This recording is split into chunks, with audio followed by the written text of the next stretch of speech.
Este é o segundo dia do nosso curso da CONTE, com o professor Sérgio Amadeu, com o tema Educação à Distância e Trabalho Remoto. Infelizmente, nós tivemos um problema de internet e o início da fala do professor Sérgio foi prejudicado na gravação.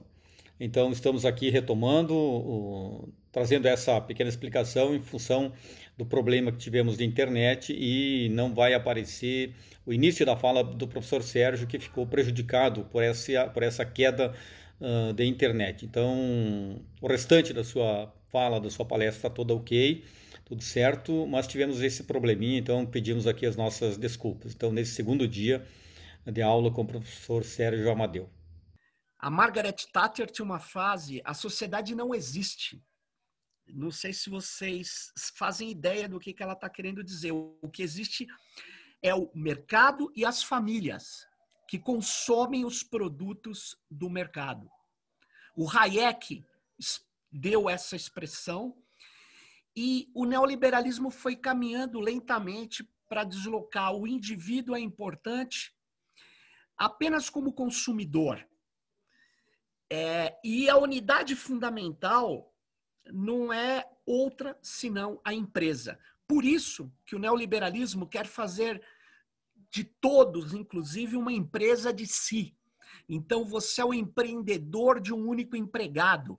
Você é uma mini corporação. Mas, na verdade, essa lógica visa destruir uma série de direitos que foram construídos no mundo ainda industrial e enaltecer a ideia do empreendedor. Você SA, você é uma corporação onde você é o único empresário e é o único empregado também. Mas essa lógica, ela penetrou profundamente. Só que veja bem, o neoliberalismo ele tem uma relação direta com o modelo de negócios que se estruturou na primeira década do século XXI e se tornou o principal modelo de negócios do capitalismo informacional, que já é a principal lógica do capitalismo hoje. Olha só, quando eu falo que o capitalismo é informacional, eu não estou dizendo que não existam mais indústrias nem agricultura.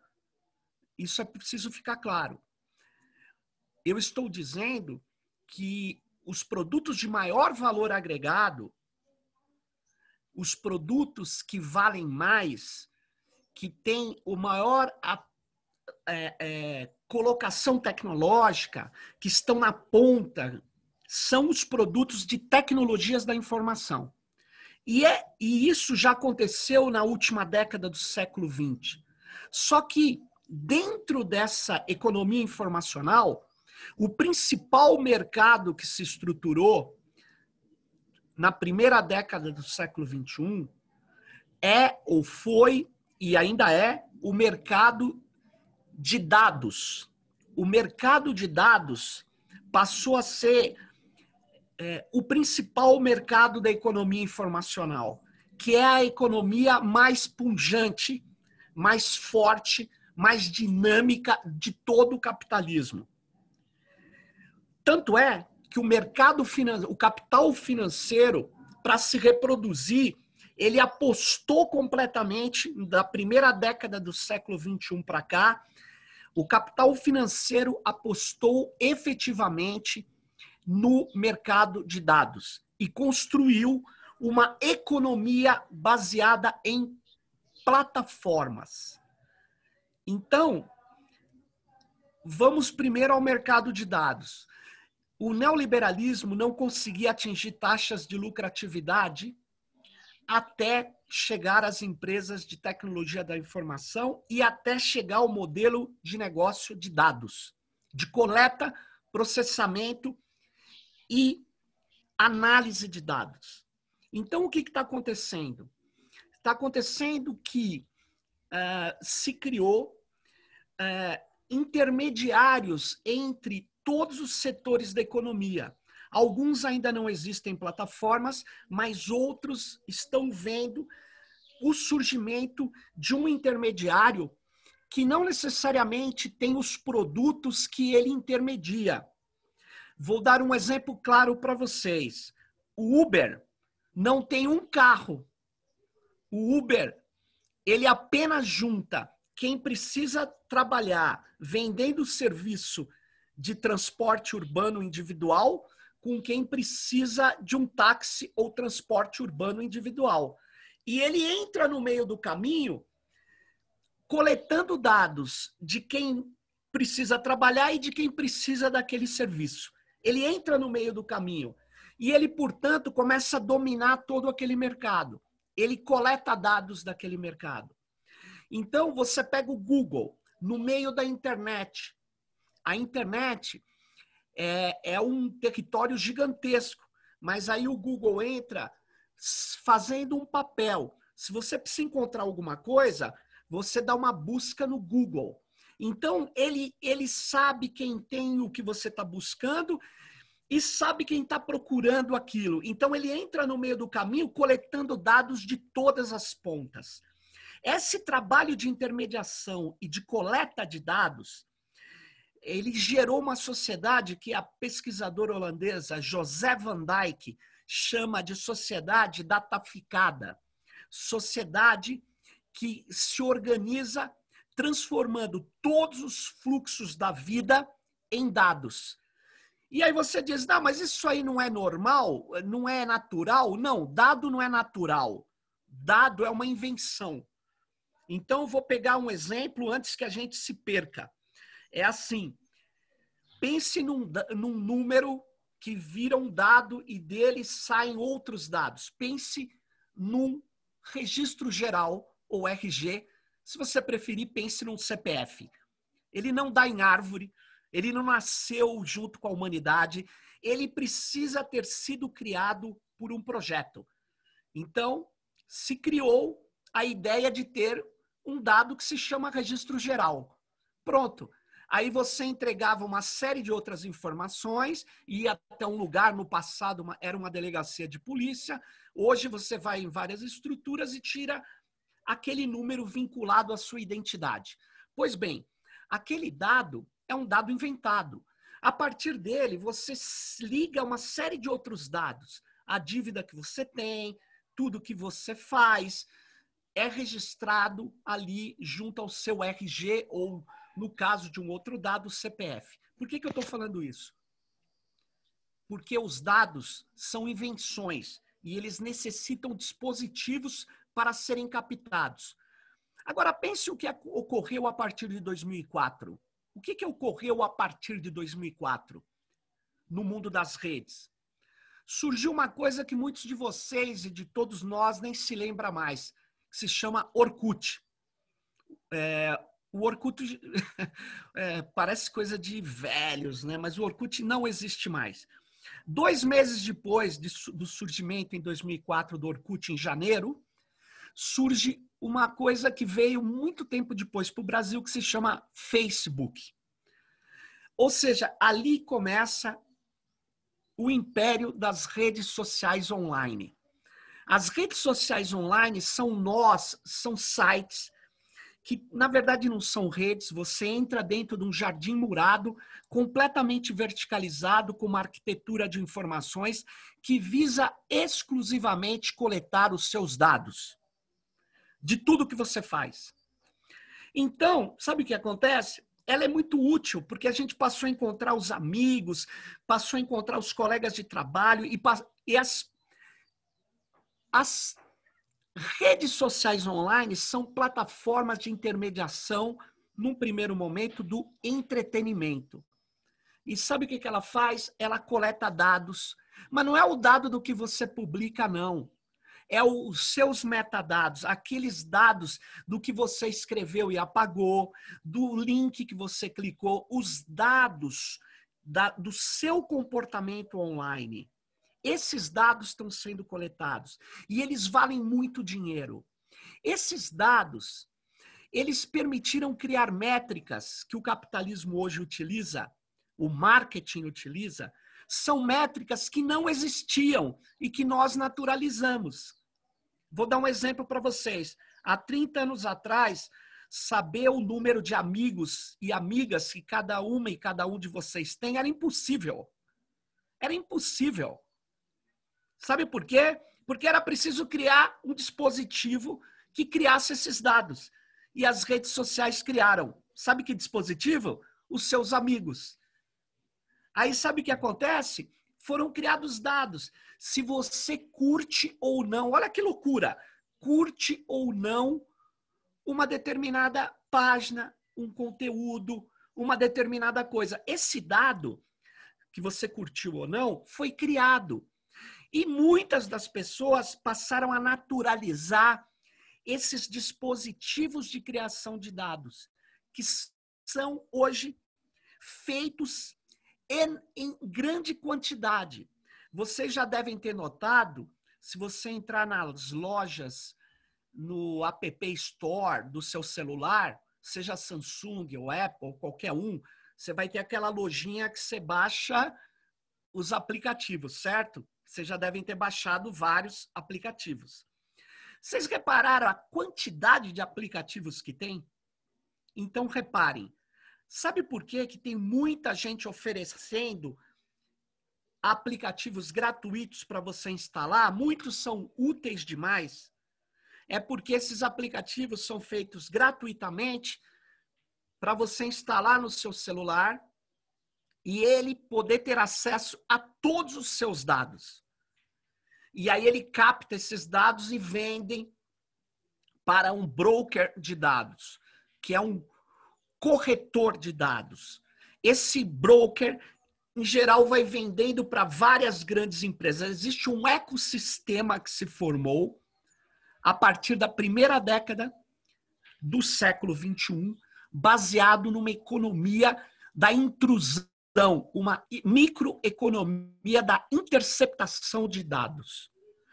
Pois bem, essa economia é tão gigantesca, para quem duvida do que eu estou falando, que no ano de 2016, as 4 empresas mais valiosas da Bolsa de Valores de Nova York eram as seguintes empresas: Apple, Amazon, Google e Facebook. Apple, Amazon, Google e Facebook.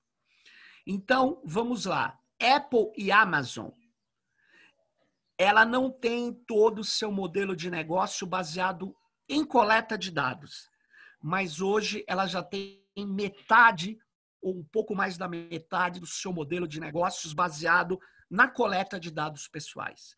Agora pegue as outras duas, Google e Facebook.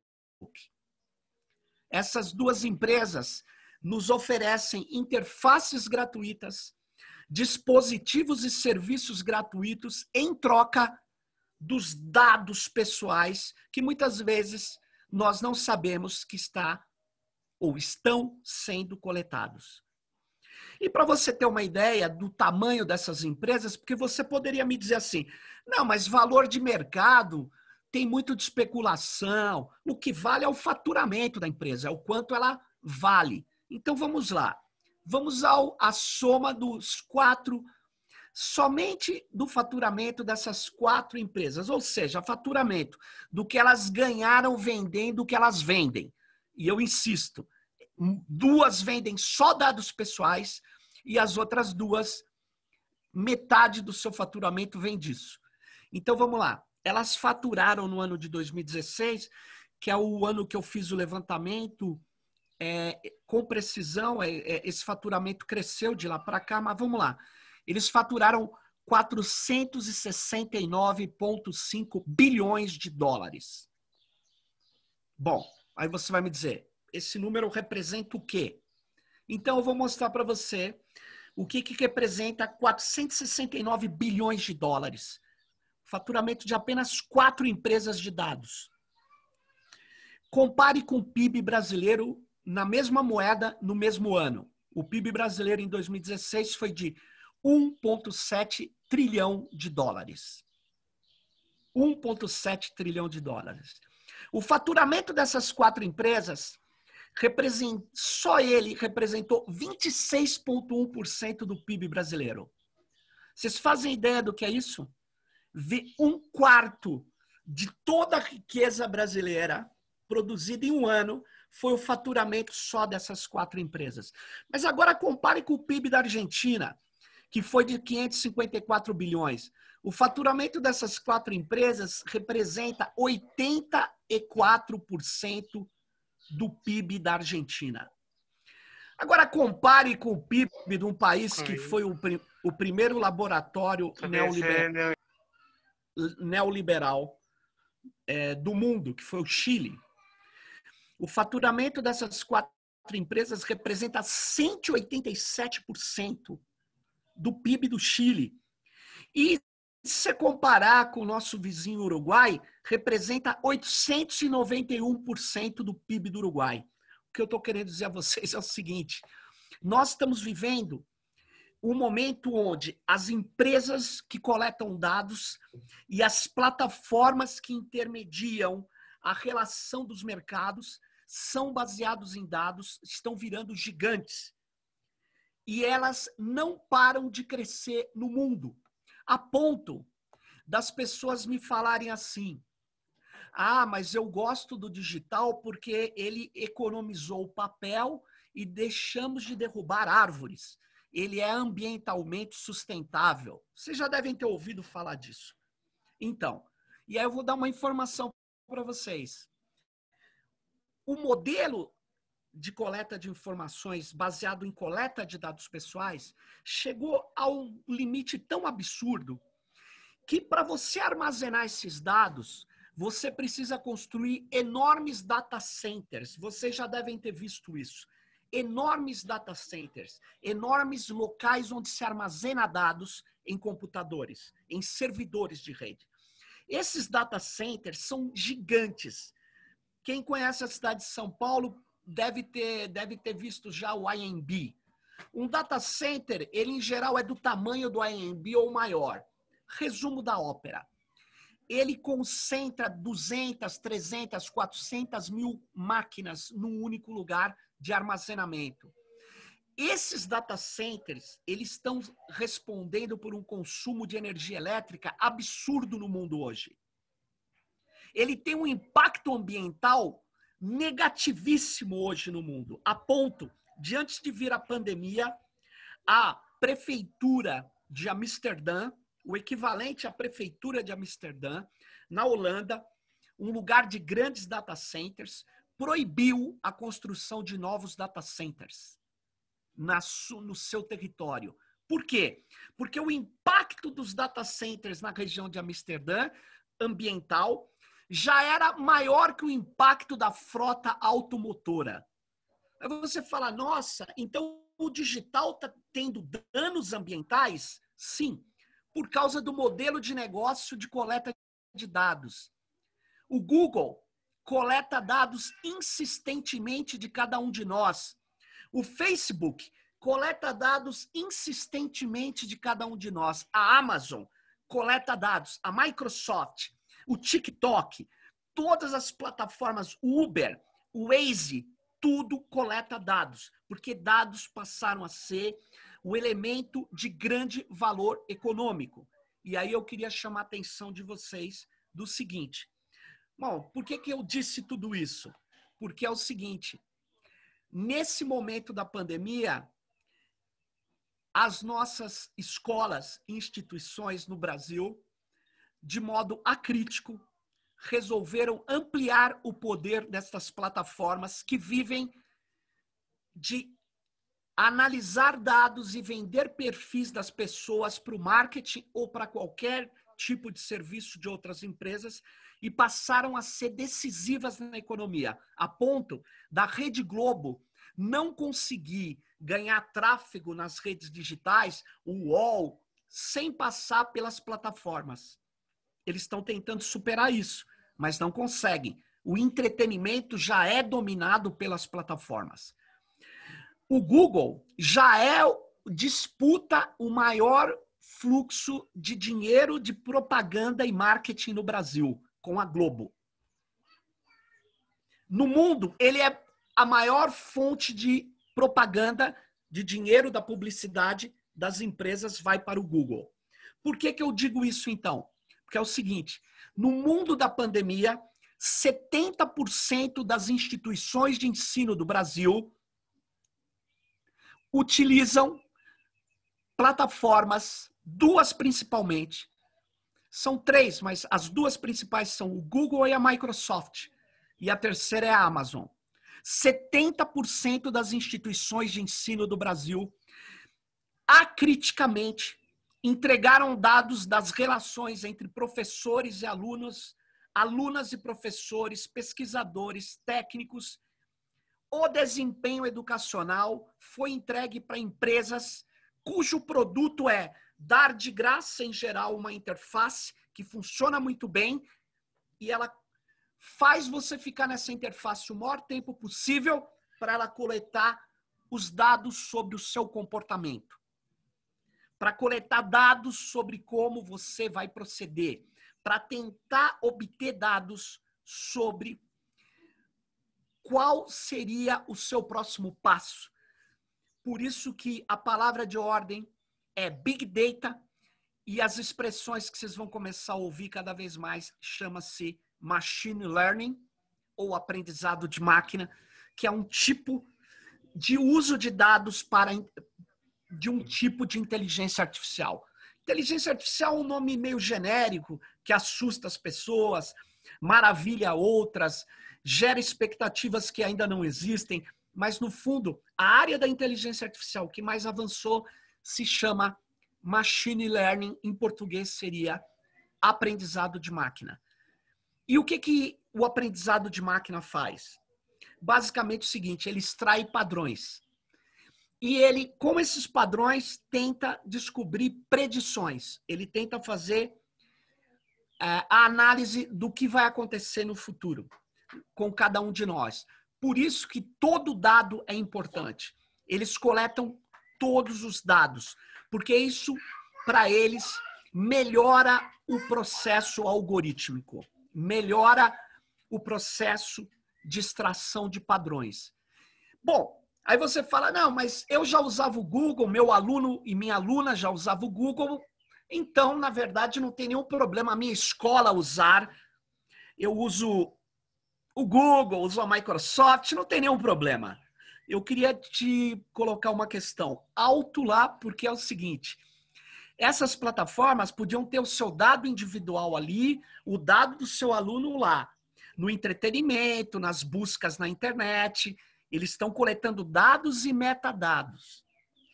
O metadado, para quem não está acostumado com essa linguagem, é o dado sobre o dado. Então, é só para um exemplo, para equalizar o nosso conhecimento, o metadado, se comparado com o e-mail, o dado seria o conteúdo do e-mail. O metadado é o cabeçalho, é de quem enviou, para onde vai, que hora enviou, qual o conteúdo, entendeu? É o dado sobre o dado. O metadado é muito importante. Eu nem preciso ler mensagem. Se eu tiver muitos metadados, eu sei se você é um gerente, se é um professor, só analisando metadados. Tem várias pesquisas que mostram isso. Mas o que eu queria dizer é o seguinte, vamos lá. Não é porque você usa o Google, seu aluno, o aluno usa o Google, outro pesquisador usa o Google, que o Google tem esses dados todos de vocês. Na hora que você põe uma plataforma dentro de uma escola, você dá os dados logísticos da escola, o desempenho escolar, a relação que você tem com cada aluno, você entrega para uma empresa que vive de extração de dados pessoais, análise de dados pessoais para tentar modular o comportamento das pessoas. O nosso sistema de ensino no Brasil, ele vai ter uma nova intermediação. Essa intermediação vai se chamar, em breve, plataformas. Eu queria alertá-los e alertá-las que, infelizmente, acriticamente, nós estamos fazendo isso. E aí eu vou dar uma informação para vocês. Uma nova, talvez velha, não sei. O Weintraub, antes de fugir do Brasil, o ex-ministro da Educação, ele postou no site do MEC um release da Microsoft que dizia mais ou menos assim: a Microsoft conseguiu levar o SISU. Vocês sabem o que é o SISU, né? É o sistema de escolha de vagas nas universidades, as melhores do Brasil, as públicas, etc. Então, ele entregou milhões de registros de dados do desempenho escolar dos nossos alunos para rodar na nuvem, no cloud, na nuvem da Microsoft. E aí ele se vangloria disso. Sabe onde esses dados foram levados? Por favor, sabe onde eles foram levados? Para os Estados Unidos da América do Norte. E ficaram lá. E ele dizia assim, o release, nós conseguimos hospedar no grande data center, porque a partir de lá a gente tem escalabilidade. Era possível 7.000 requisições por minuto. Então, ele permitia atender 7.000 pessoas por minuto e manipular os dados que estão lá nos servidores. Aí, isso era feito no Mac antes, só que agora é feita pela Microsoft. Você fala, e daí? É mais barato. Aí vem o neoliberalismo. É mais barato, é mais rápido. Olha só, no mundo, onde os dados são o ativo de maior valor econômico hoje, nós voltamos a ser uma colônia. A gente não consegue nem guardar nem processar dados no nosso país. A Universidade de São Paulo, há 2 anos atrás, fechou o seu setor de e-mails e de listas de discussão dentro da Universidade de São Paulo. Sabe para quem ela passou? Ela passou para o Google. Hoje, toda a caixa postal da universidade está com o Google. Por quê? Porque é mais barato, porque é muito bom. E eu pergunto a vocês, vocês acham mesmo que o Congresso norte-americano autorizaria que os dados de universidades e o desempenho escolar dos adolescentes norte-americanos fosse hospedado no Brasil, na Rússia, na China, em qualquer país fora do território norte-americano, com outra legislação? Então eu chamo a atenção de vocês. Oi? 30 minutos, professor. Eu vou caminhar agora para... Desculpa. Não. O que está acontecendo hoje, a importância que as plataformas têm para o entretenimento, elas estão virando na educação. Elas serão os intermediários. Está ocorrendo a uberização da educação no Brasil pelas plataformas. E aí eu vou correr aqui que eu me atrapalhei. Mas vamos lá. Eu queria dizer o seguinte, durante a pandemia, os 3 primeiros meses, enquanto o PIB dos países mais ricos do mundo, da OCDE, caiu 0,8%, o lucro do Facebook aumentou 102%, o faturamento em relação aos 3 primeiros meses de 2019 aumentou 18%, o Google Cloud, que é essa nuvem, e que tem gente que fala, não, meus dados estão na nuvem. Não, a nuvem é um servidor remoto, em geral num data center controlado por essa plataforma. Então, o G Suite aumentou 59% em relação ao mesmo período do ano anterior. No meio da crise, a Amazon fez 75 bilhões de faturamento, 26% a mais do que no mesmo trimestre do ano anterior. A Microsoft aumentou 13,6%. E o Microsoft Teams ultrapassou 75 milhões de usuários. Ou seja, essas plataformas na educação, elas avançaram em meio à pandemia, porque as escolas foram para o chamado ensino online, ensino à distância. E sabe como que elas foram para o ensino à distância? Elas foram, na verdade, falando, agora você está no home office. Não é home office que a gente está. Eu conheço pessoas que fazem home office. Tem um estúdio em casa, tem equipamentos, tem condições de trabalho. O que nós estamos fazendo é trabalho precário em casa. E nós estamos dizendo que o ensino online é a mesma coisa que o ensino presencial. Desculpa. todas as pesquisas indicam claramente que existe duas questões. O tal do ensino à distância, ele funciona bem para autodidatas, e não é todo mundo que é autodidata. 2, quando você tem que aprender alguma coisa muito específica. Existem vários tutoriais online, e aí você se concentra nisso. Agora, a maior parte dos jovens precisa, junto com o processo de ensino, o aprendizado, aprender a aprender. Isso precisa de um trabalho, de um acompanhamento de professores. Aí você fala, não podemos fazer isso via online. Mas peraí, como assim? Que escola que fez um levantamento dos seus alunos e dos seus professores da qualidade de conexão que eles têm, da qualidade do hardware? Porque eu queria dizer, 52% dos brasileiros acessam a internet exclusivamente com celular, gente. Como é que você vai fazer um monte de exercícios que requer uma série de elementos de idas para vários links, para uso de várias telas num aparelho celular? Então, você tem a qualidade do hardware que interfere, mas você também tem condições de moradia. Tem alunos meus na Federal do ABC que não tem mesa, exceto mesa de jantar. E a mesa de jantar não dá para ocupar para fazer mesa de estudo. E muitas vezes tem mais de 2 pessoas na casa. O cômodo é impróprio. A arquitetura da casa é imprópria. Condições adequadas de silêncio. Condições de saúde física e psíquica. Tem idosos na casa, tem crianças pequenas que acham que você estando na casa, você não está trabalhando. E de repente passa uma criança em cima de você. Na verdade, tudo isso é desconsiderado. Condições também de respeito ao lazer, porque você dominou o espaço da casa para o trabalho. Sabe o que acontece?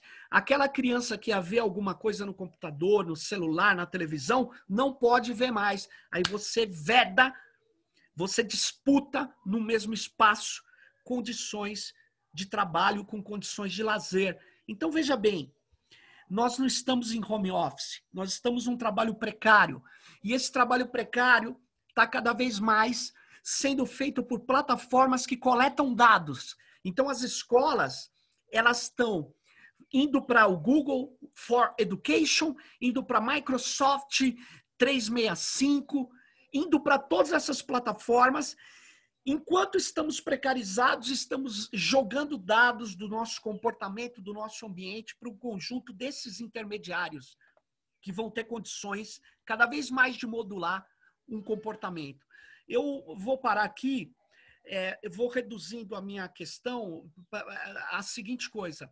Eu produzo um blog que discute os termos políticos que estão embarcados em tecnologias, que muitas pessoas, tal como a poesia que foi dita aqui no início da nossa sessão, a tecnologia ela é considerada mais neutra ainda do que a educação, do que o jornalismo. A tecnologia, você fala assim para mim, mas eu só estou usando isso aqui, é como se fosse uma caneta. Eu uso qualquer uma. E aí você diz que aquilo é neutro, tanto faz como tanto fez.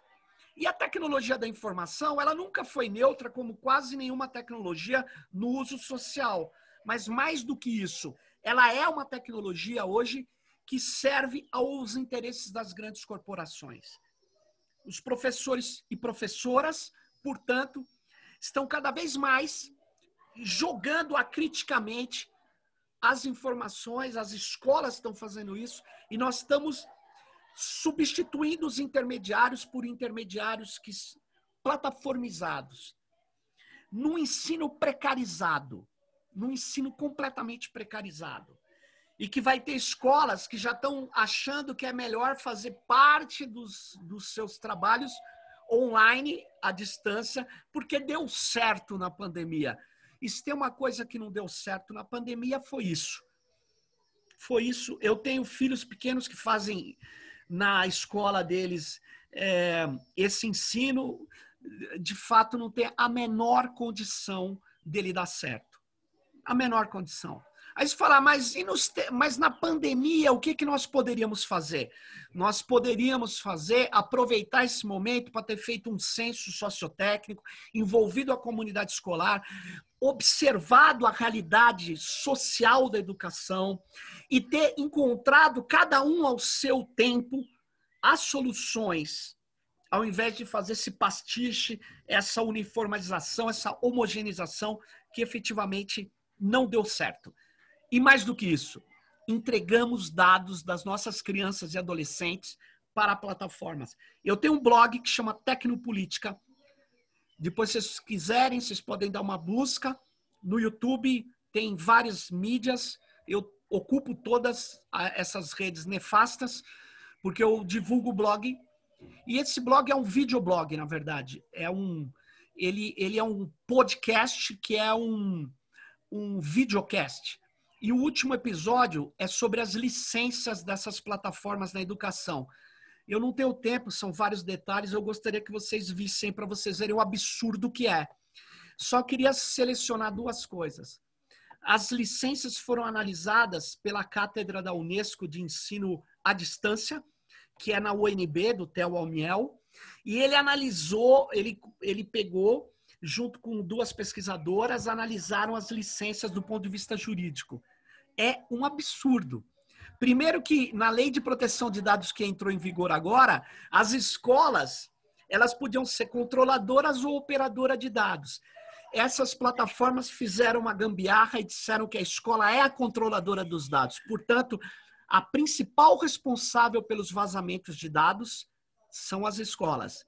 E olha, cuidado se as escolas não vão indicar os professores como responsáveis.